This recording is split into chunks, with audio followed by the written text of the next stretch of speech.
Cool. Hi everyone. Hope everyone's having a good afternoon, evening, wherever you are. Yeah, again, I'm PlayPlay. And I started by DJing, and then was wanting to create DJ edits at first to play for audiences that I had, and so I was got into music production that way essentially, and then I am 100% self-taught. Didn't go to school. Like, just went to YouTube University for like the past decade. I've been just really nerding out on every aspect. And yeah, I just want to pass on what I've learned. I do not know everything, but I am always learning. I feel like I'm going to be learning for the rest of my life about music production, and that's why I love it. There's just always something to learn. But yeah, I have been digging into mixing and mastering lately. I've started mastering other people's tracks. I sometimes master my own only because I like to play them in the club and need to experiment and try them out and see how they feel before I get them professionally mastered with someone else. So yeah, I'll talk a little bit about these concepts, a lot about these concepts. I'm going to focus much more on mixing, just FYI. I'm going to touch on mastering as well. So yeah, feel free to pop your questions in the chat, and Kristen and Sarah will field them and answer your questions afterwards. Yeah. So I'm gonna share my screen real quick. All right.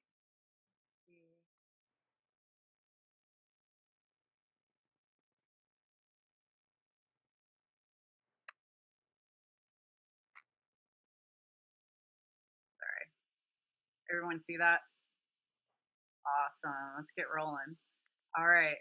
So the first thing I want to say is I feel like when I'm making tracks, about 90% of everything for me is like I want to make sure my mix down is good. The mixing part is like completely in my control. I can, create it. And if I've done a good job, there's going to be minimal work needed to be done at the mastering stage. And the person mastering my track is basically just going to polish it. It'll create like a shine and get it up to industry levels so I can release it on platforms. So Spotify, iTunes, a Bandcamp, I just want to get it up to like professional levels with the mastering stage. But I feel like 90% for me is in the mixing stage, which is why I'm concentrating on it more. Another caveat is I always recommend not both mixing and mastering your own tracks. And that is, I found, because for me, I do the mixing, I come up with the concept. By the time I've gotten to the mastering stage, my ears are playing tricks on me. I am hearing things that aren't there. I'm trying to tweak the track when it needs to be left alone. It's kind of like when someone's repeating a word over and over again, and after a while, the word starts to sound different than it is. If you've ever had that happen, that's what ear fatigue kind of feels like for me. And so I often try to get someone else to master my track so that I don't mess it up. But sometimes, again, I do it like if I'm in a bind, but I try to get someone else to do it. And I recommend that just because, it's good to have a second pair of ears on the track anyway.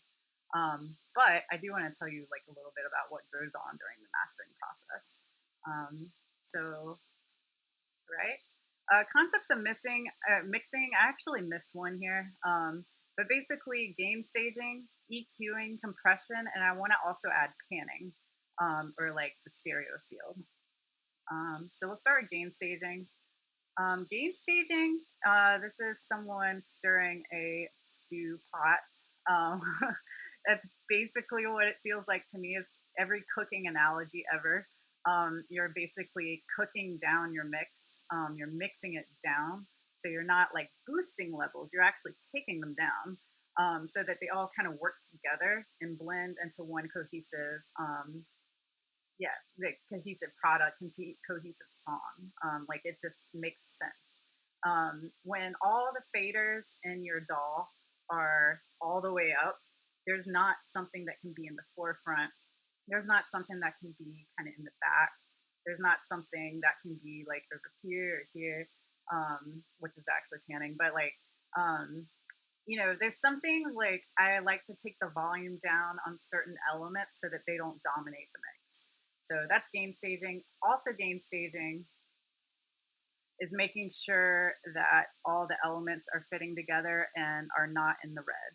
So this right here is basically what happens when you've got a signal. Like these are all okay. Like everything. This is Ableton, by the way, but all of these volume faders right here are in the green.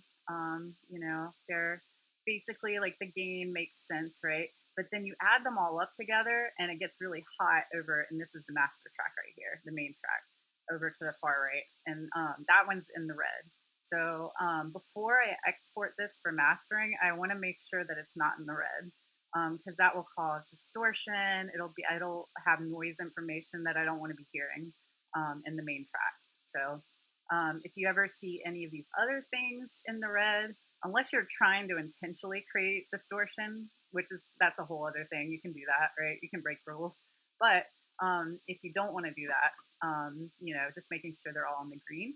And then yeah, like making sure, like maybe I want the bass to be a little lower so it doesn't, because bass tends to take up the most energy in a mix. So sometimes I try to have it a little lower than what I would think is good, because of course bass, more bass, and I'm like, wait, actually, it'll start dominating things.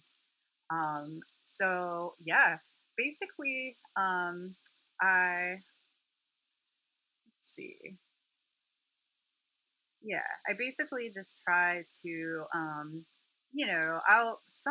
I'll like listen to things, and bring them in one by one. Like, so have a completely silent track and then bring things up one by one where they fit and then just have everything fitting. Or I'll do the opposite and have everything all the way up and then turn them down, the way it logically is. Um, you know, I would recommend trying both ways. Every doll has these types of faders. It may be in different spots, but there's usually ways to lower the volume or raise the volume on each track. And so that's gain staging in a nutshell. Um, EQing is another process that I love. I've gotten so nerdy about this. And yeah, so most dolls also have an ability to EQ. EQing or equalization is the process of commonly used to alter the frequency response of an audio system using linear filters. So here you see lines. They are kind of filtering out certain like frequencies in the frequency spectrum, basically. So if you see this right here, that is, I don't know if you can see my mouse, but yeah, basically this little box at the bottom. Um, that's kind of the view that looks like an Ableton when you're using their EQ8. And so basically, right now you just see a line, but in the shadows you can see there's a lot of bass, and that's the low end of the frequency spectrum. And then just within this is like different sections of a song and the way that it registers. So bass tends to be in the 0 to 100 hertz range, and that is basically, actually, anything under 30 hertz, you can't really hear with the human. You can hear it on some really good speakers. Um, but yeah, you usually cut it just because it's going to muddy things up, take energy when you can't even hear it in most systems. And then, and again, these are not hard and fast rules, but these are things that I've found are working for the tracks I work with. So that's, you know, everyone comes up with their different, like techniques, and that's what makes mixing so great is, there's not one way technically, like no one like law or anything like that. But I've definitely found some consistencies that really clean up my tracks. So yeah, the 30 hertz to 100 hertz sub frequencies, low end rumble. I love that stuff, right? That's where your like bass is. But it does tend to take up a ton of energy. So sometimes you do want to dip it, depending on what the instrument is. My practice is basically anything that's not the kick, the bass, or something where I really want that bass rumble. I cut it. I cut it at 100, like just inherently. Like, and I usually group tracks and just do one EQ on it so that it's cutting all of these frequencies that are gathering in the group. And yeah, so I draw a little, I cut it. And then I boost it around 60 hertz if I want like a sub boom. But I go easy on it, again, because it does take a lot of energy. Um, and, like for instance, like one way that it shows up unintentionally is like when you have vocals and someone accidentally like messed with the mic and it rumbled. And that's where you'll hear something register down in these lower levels. I don't want that. So I'm going to cut it. 100 hertz to 400 hertz, that can add a lot of fullness to elements like vocals and mid-range instruments like snares, toms, etc. Um, and so, and like that's a nice place for the kick drum too. So I keep that in consideration. Try to keep, like if there's things that really don't need to be in there, like I don't really need a hi hat to be at 100 hertz. You know what I mean? Like, so I can take that out. Like I can carve it out and kind of leave some more room if I want. I try not to carve out too much of too much because then it can make the elements seem kind of thin. But I'm always just trying to create a balancing act, I guess. And then around 300 to 500 hertz is kind of the mud zone. That's the part where things kind of muddy up and a lot of elements sit there, especially vocals. So it can get really busy in that frequency range, and that is, it's good to take some dips out of some of the elements to make room for others. So, for instance, if you have a bunch of things at 300 hertz, it would be good to kind of decide what you want to stick out there the most, and then dip everything else, to make room for it. Okay, so 400 hertz to 1 kilohertz, so like 1,000 hertz. So basically, where vocals usually sit is in this range.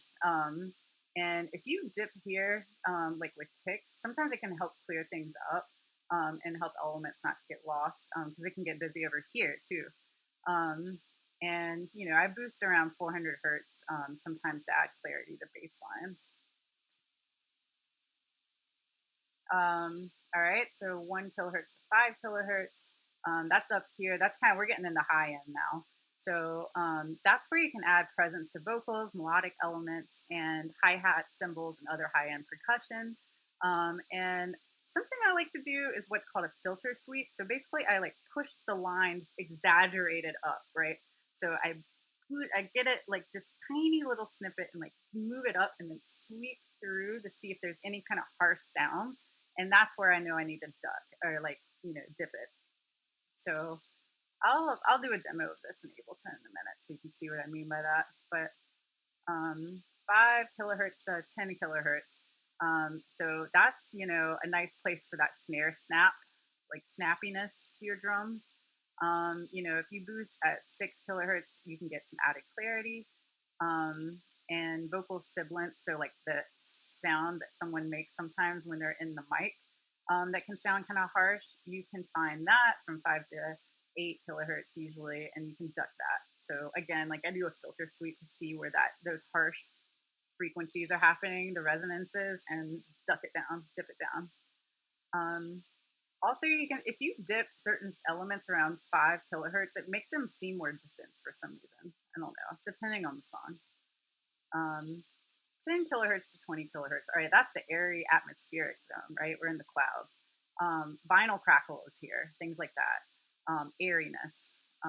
And so you can boost this frequency to add airiness and to brighten high-end instruments such as cymbals. You can cut this off with the low pass filter if you have some unnecessary noise that you're trying to cut out, like static, things like that. If you are sampling vinyl records and you do want to get rid of vinyl crackle, that's how you do it. Yeah. So this is kind of my little weird chart.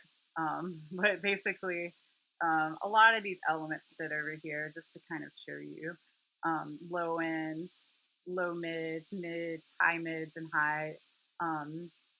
instruments, like, and this is kind of like what you're equalizing. Like sometimes if you envision like an old school kind of record player, not a record player, but like a boom box or like any kind of like stereo home stereo system, and they have like all the little knobs for EQ, and you're always like, what are those?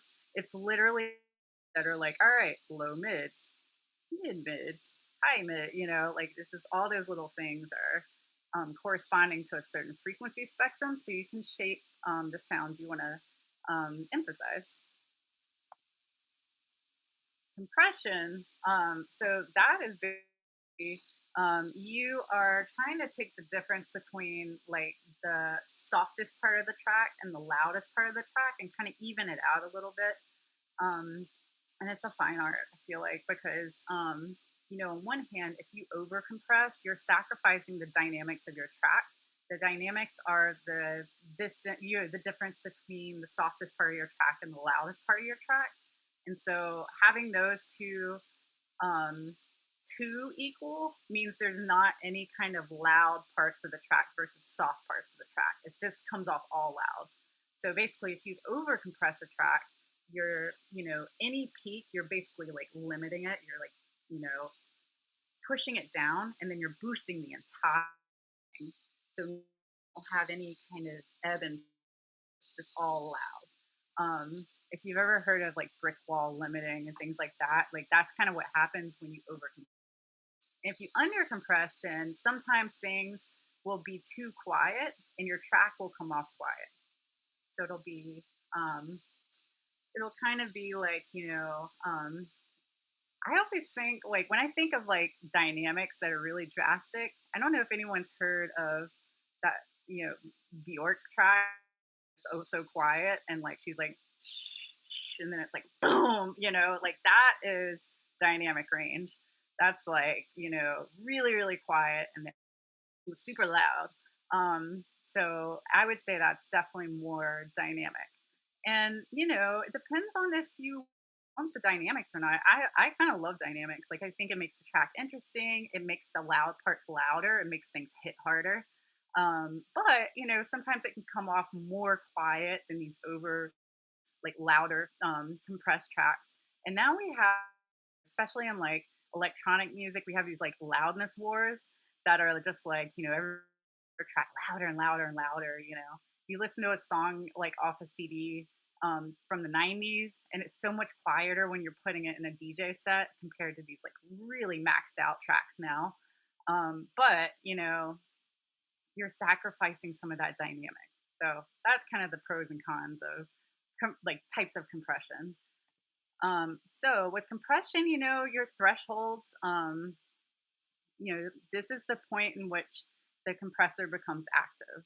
So, it's measured in decibels. It's basically like, all right, um, this is the first one, just in case you can't see my mouse, is, it's the uncompressed track. It's just what it is, right? You can see a lot of soft parts, a lot of loud parts. And those red lines are the threshold that we've set.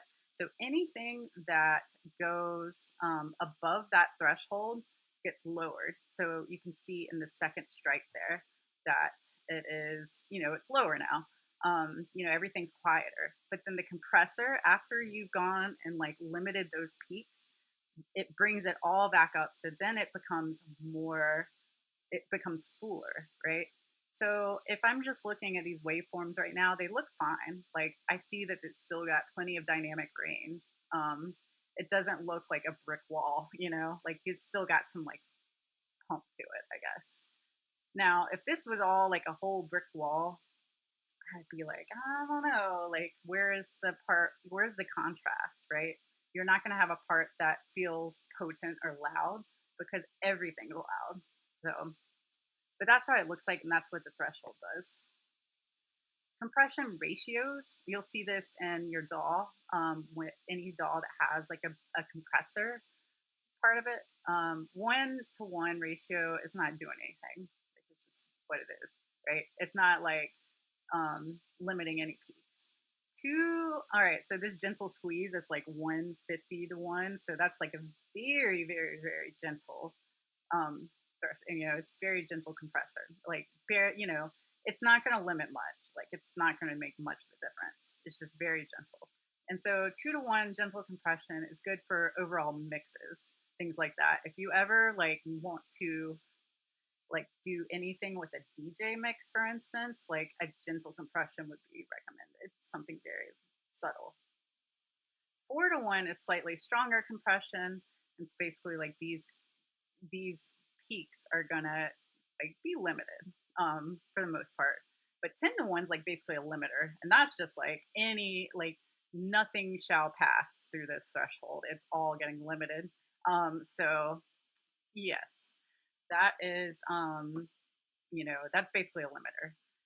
And so limiters are great, but I personally like to not use limiters in my mixing and like to reserve it for the mastering stage. And that's because hopefully, if I've done a good job with the mix down, then the limiter is not going to have to do a lot of work because it is already, my track is where I want it to be. I don't really need to make things super loud because I've already like kind of gotten things up to par in the mixing stage. But yeah, limiters are almost always used in the mastering stage. So if you're ever working with a mastering engineer, they're usually going to be like, don't put anything on your master track, especially don't put a limiter on there because then it's going to be over limited and then there's not much room to work with once you get to the mastering stage. So too much compression causes clipping and distortion, causes ear fatigue because the ears don't ever have a time to rest. And some dynamic range is just good. So this is kind of what it looks like in Ableton when you're kind of going overboard with the compression. Cool. So before I go into mastering, one part I didn't go over is panning. So panning is kind of like moving things from the left to the right ear and vice versa, and also just like utilizing the stereo field. So in mono, everything is kind of canceled into one. Like it's going to sound equally the same in the left ear as the right ear, but you can really milk the stereo field and do some really interesting things with panning. Like you can, think of it as like an orchestra stage. Like all of the instruments aren't like right in the center of the stage. They're spread out and it's creating this like, sonic experience.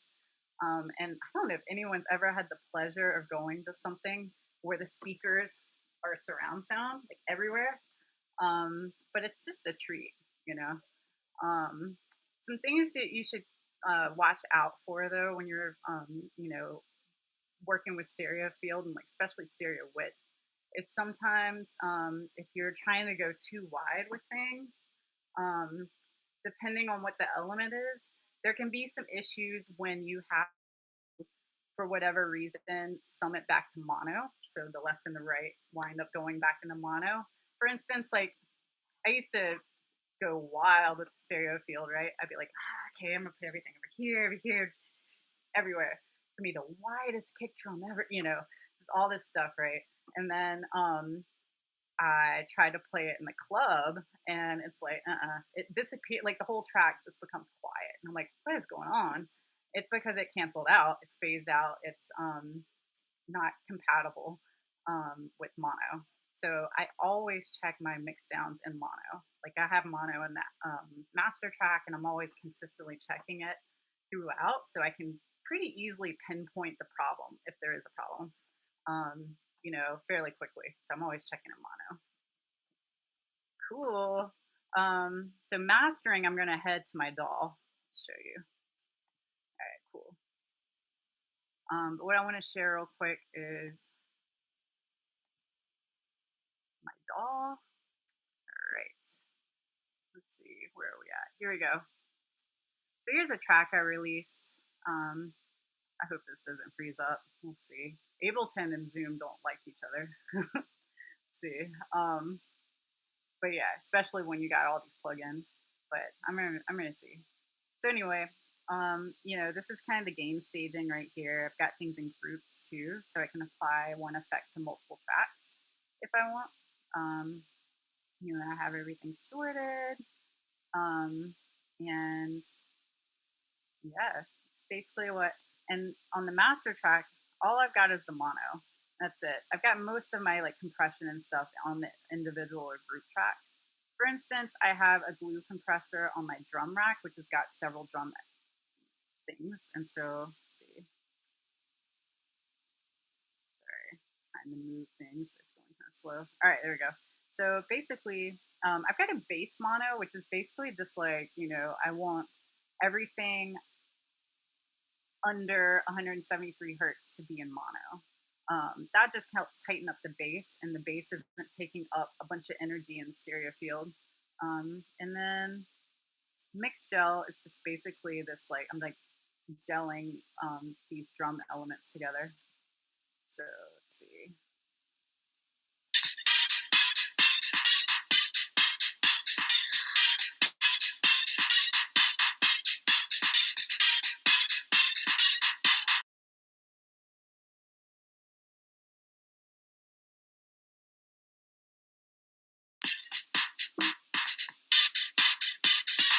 All right, there we go.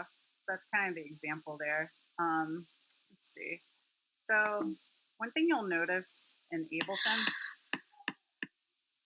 so you can see where it's hitting right now over here. Let me get to a wild part. Now, if I had it all the way up here,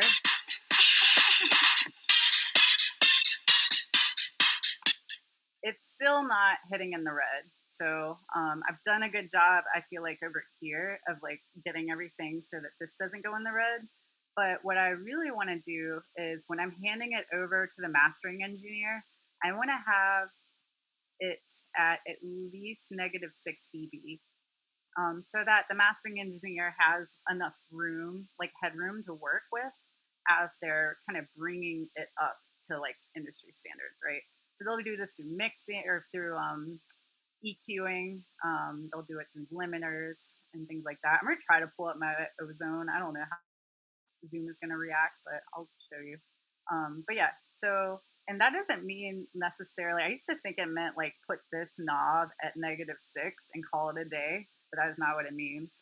The green actually needs to be registering throughout the entire track. So I play the entire track and make sure this number stays at below -6 dB, or like stays quiet enough so that things aren't peaking more than that. So you can kind of see like right now, I've got some dynamic range. This is not hitting very hard at all.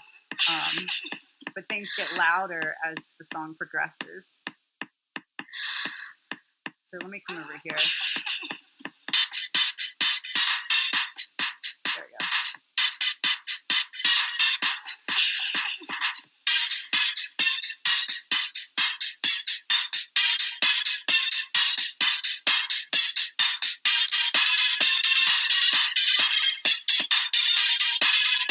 Now I gotta back off and try it again. So I'm trying to get this number just right, so that I've got it pretty loud, but the mastering engineer has like more room to work.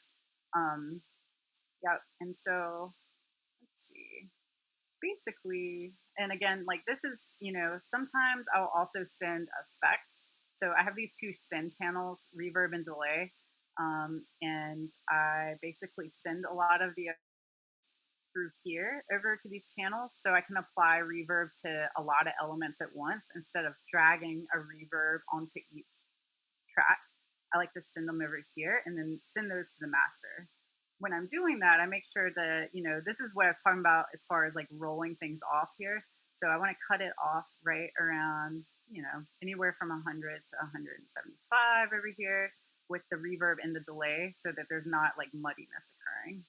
So I've gone through all these elements and EQ'd them all based on what they are.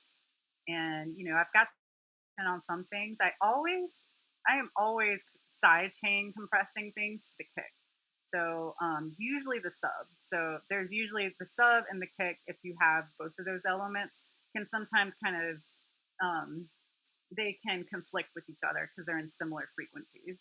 So one way to mitigate that is to sidechain compress. You drag a compressor on, right? There's, I don't think free programs like Soundtrap, etc., like have sidechain compression options, but Ableton certainly does, and most DAWs that are paid do. But I have a sidechain compression. I'm sidechaining this bass to the kicks. So anytime the kick hits, the bass kind of dips for a second, to let the kick come through. You could also go the other way around too, but I like to have the kick coming through. So that's why I've got that there. And the gain reduction is pretty high. It's pretty drastic sidechain. But then let's try to solo these two.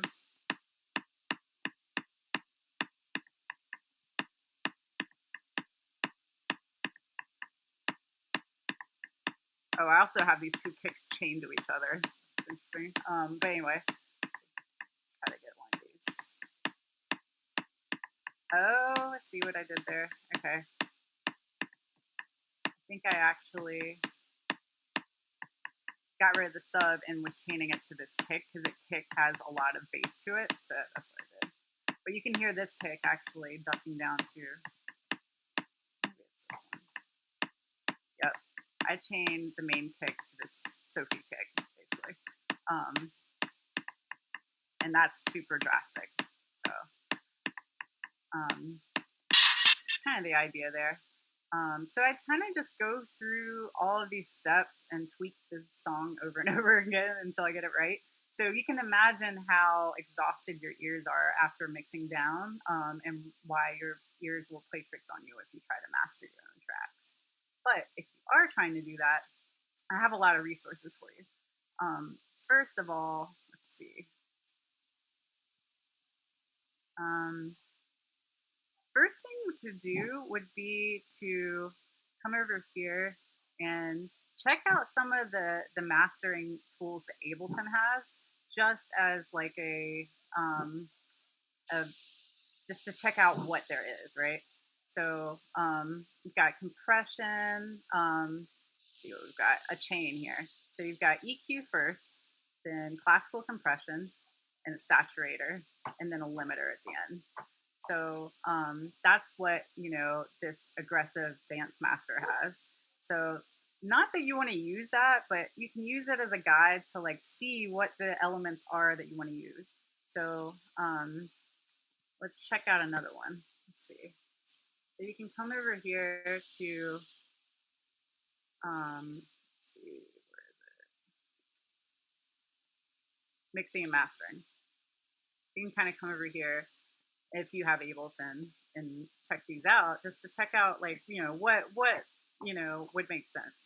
So woman wide master, right? So that's going to have some kind of stereo aspect to it. So yeah, I'm not even going to start to go into mid-side EQing, but you should look that up. That is definitely something that will help your stereo sound. But they've done some mid-side EQing over here. Classical compression again, and a limiter. So notice the limiter is always at the end. So if you have something like ozone, let's see, for ozone, let's see if I have it. Yep, okay. I'm gonna stick ozone on the master real quick. Not gonna play it with this though, that would be wild, but just to show you what it looks like. So ozone comes with these presets that you can use. If we do use a preset, we can kind of tweak the settings and just see, just to learn more about what mastering entails. So let's say emphasize bass. All right.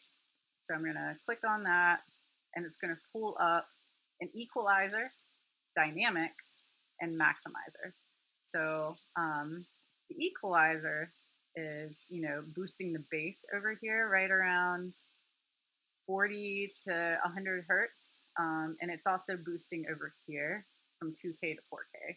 So you're noticing that it's not really ducking anything down. Dynamics, this is another way of, it's almost like reverse compression, like it's like creating more dynamics for your track. And then maximizer is like a heavy, like kind of a limiter. So you'll always see the limiter at the end. It's like the last thing. So that's kind of, and then if you look at other things, let's see, let's try to get some house warmth. Now you also have, you have a dynamic EQ, which is a whole other thing. um, imager. So that's, stereo. You're like looking, and so you're widening it up in certain frequency bands and getting rid of the width over by the bass, which is kind of what I was doing in the mixdown stage anyway. But yeah, you can kind of use these as reference points.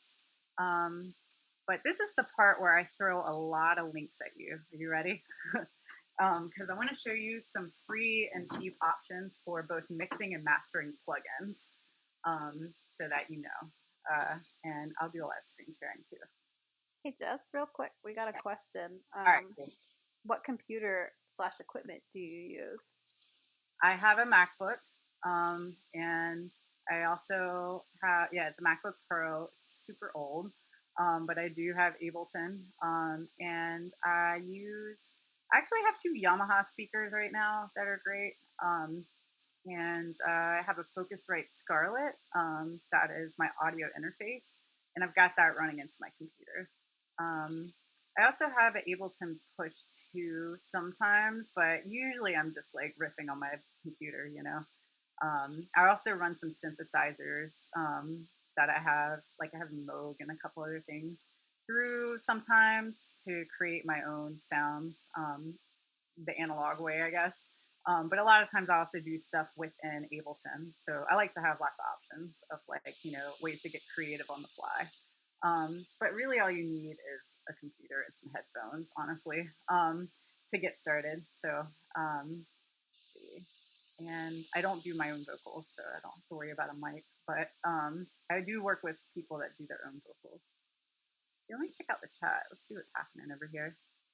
Yeah, so before you upload your music to SoundCloud, make sure you have a good mix down, and then I'm going to show you a couple ways to get mastering done.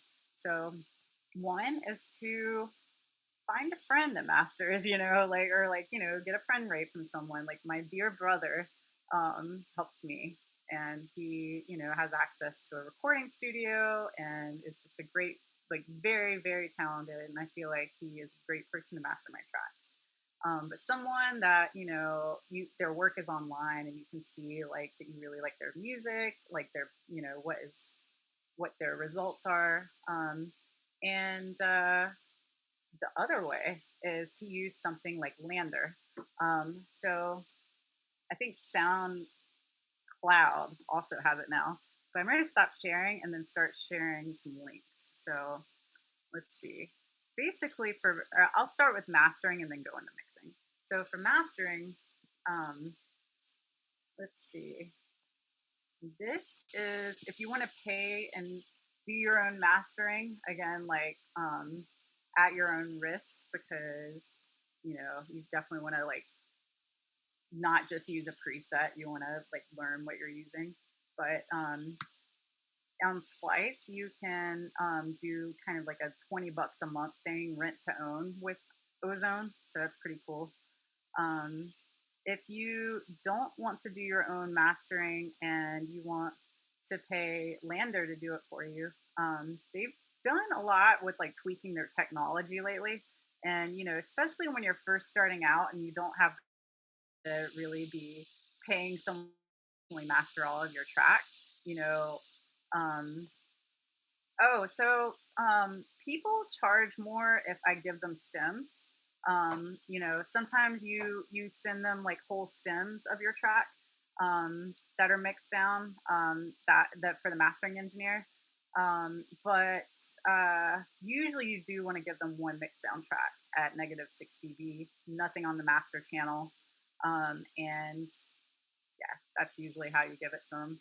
Um, and then and you want to export it at high quality, and then they reduce the quality on their end when it's time for exporting. Um, but yeah, so I think it's 48,000 or 100 hertz. I'm not looking at it right now, but yeah, the Ableton settings. Um, Next thing is this link right here takes you to the Lander page that I just dropped in. So if you want to, I think they also do a little bit of educating around this too. So it's kind of good to look on there in general, but they have like mastering services on there as well. And then finally, I think SoundCloud has started doing mastering, which you can check out over here. But eventually, you do want to pay a human to really go in there and like work their magic. Especially because these people often have invested in really top of the line plugins that they can use to make your track amazing.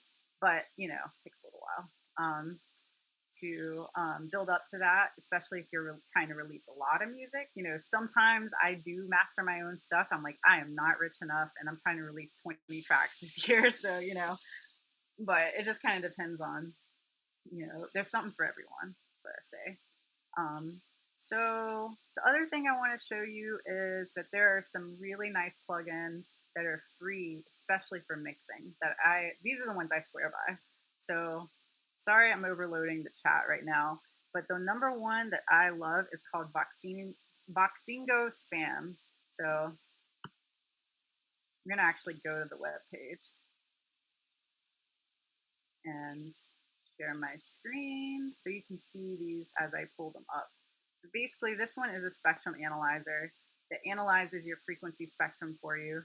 And you can see, clipping, true peaks. You can read about all of these over here. But this is free. So this is a nice way to kind of visualize things no matter what DAW you're in. Yeah. And then the next thing is, let's see, move these little, there we go. Paul makes some really good plugins, and these are all freeware too. But this is, we have a million windows open. Wow. Okay. Let's see. Here we go. Click on this. There we go. So this is Tau Chorus. It's kind of emulating this Juno. So basically, like they have this emulator of the Juno 60, but then they went and isolated just the chorus part as its own plugin. So it does a really good job with like chorus and like spreading things, making them kind of really emphasize the stereo field. You can do all kinds of stuff over here. When you see dry wet, by the way, dry is like 100% like not affected by the signal of whatever plugin you're using. But if it's 100% wet, then it's like you don't get any dry signal. You're only hearing the effect. The thing it's 100% like having that effect. So I like to have a balance, and you'll know what that balance is. But anyway, this is Tau Chorus, also free. And then there's another one Tau makes called Tau Reverb that I love. So I'm gonna put that in the chat too. And that is,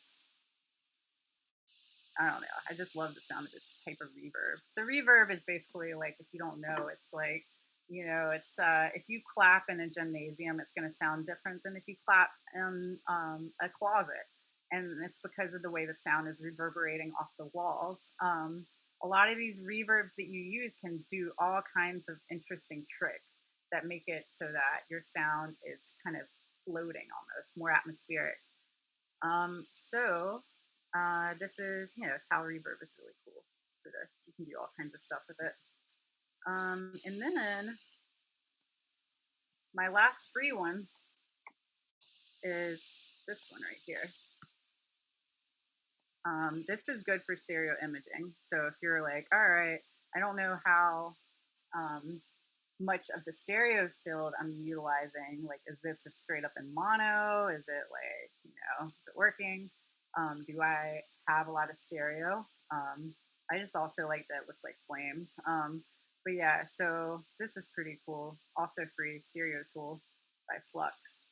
All right, and so I'm only going to give you one paid one, but this is my favorite. I use it on almost every track.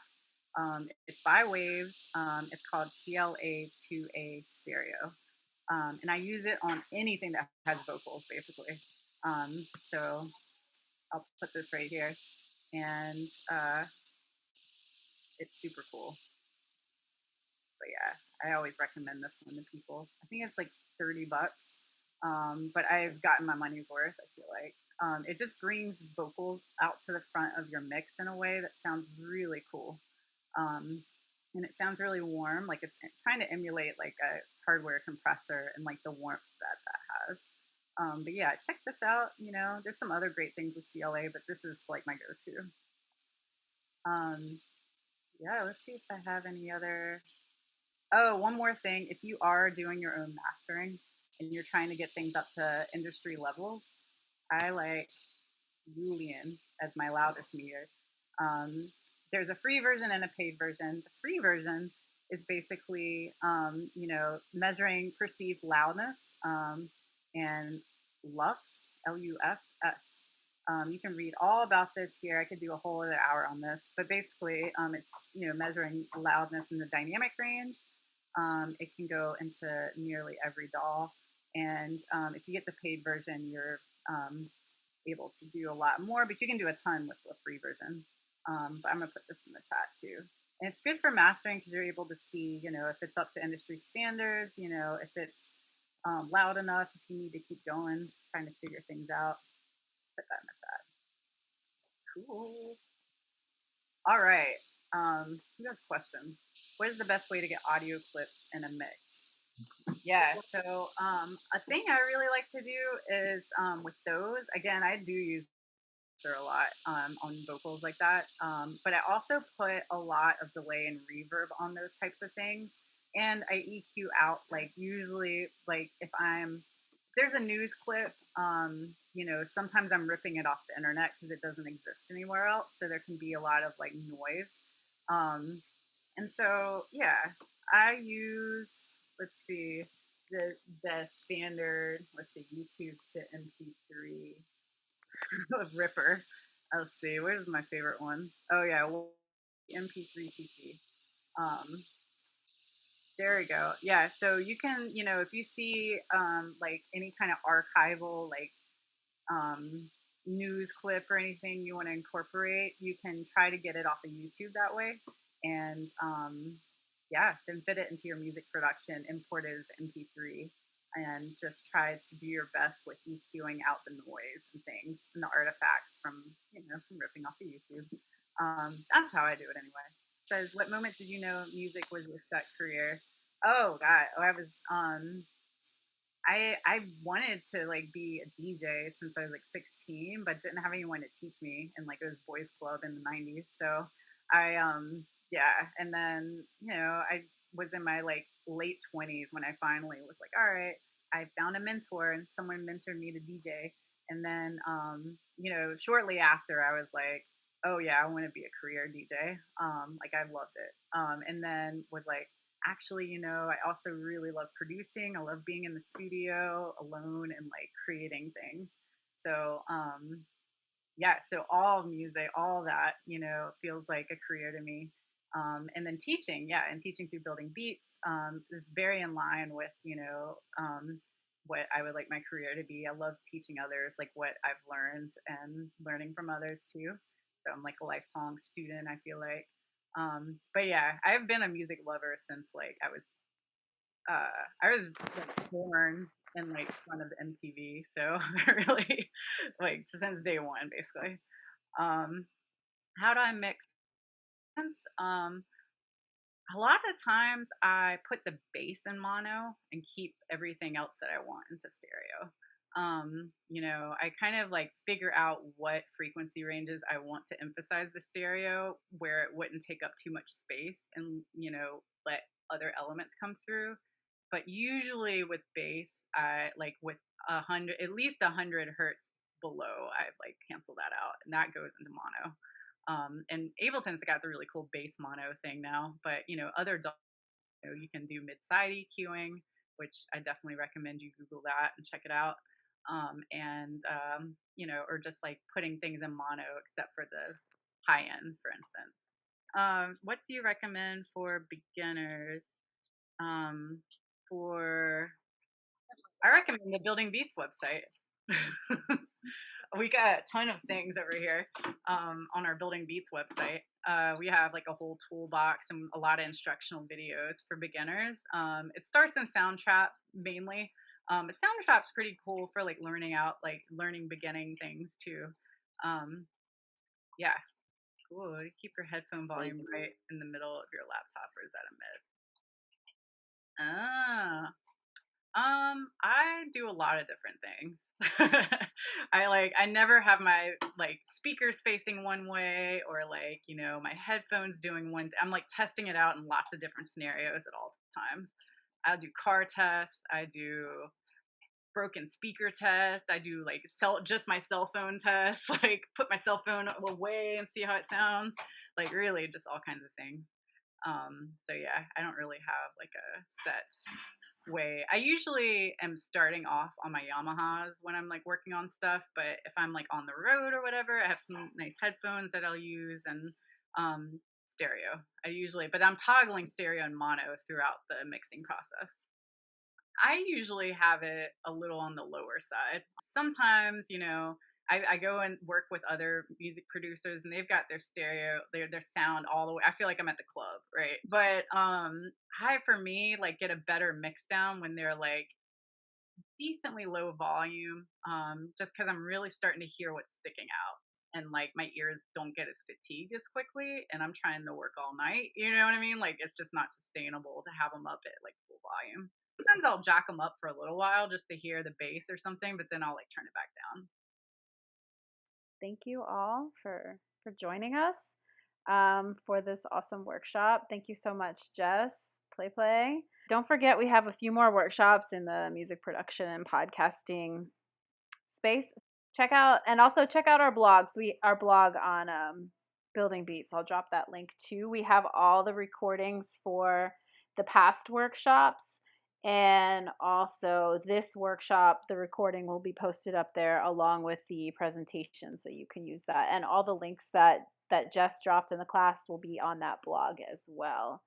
So yeah, thank you so much, you guys, and see you next week, maybe at the next workshop. And have a good evening. Bye. Take care, everyone.